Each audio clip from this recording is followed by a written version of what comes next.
Toko maha ke ngā ākonga Māori e haere ana ki te whare wānanga o Waitaha. Neke atu i te rua whakarea te nui o te pikinga ake o te tokomaha o ngā tauira Māori. Nā kona anō i haurapa atu ai a te karere i a Rawiri Taonui, te tumu whakarai o te kura Māori o taua whare wānanga.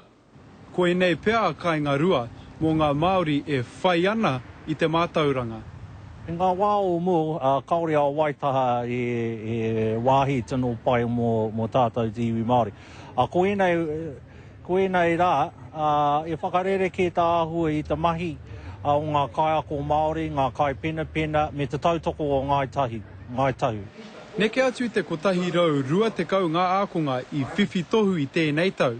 Kua piki ake te tokomaha o ngā tauira Māori, mā te kotahi rau rua te kau pai heneti. Ko tā rātou tohu hau e arowana ki ngā iwi take o te ao, tētahi o ngā tino take e huri ana te Māori ki tēnei o ngā whare wānanga.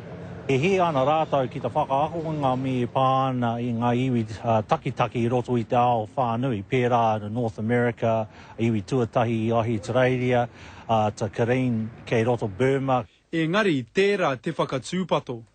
Te tahi o ngā tino a wangawanga, te mahi me te kōrero o puta noa i te kāwana.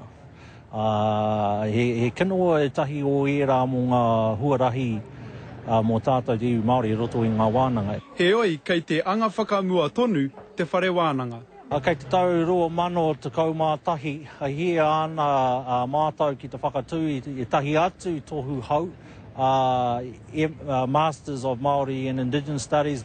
Mā te wā tātou ka kite, mina ka piki tonu te tokomaha o ngā tauira Māori, ka tae mai ki tēnei o ngā whare wānanga. He tā Gardner, te karere.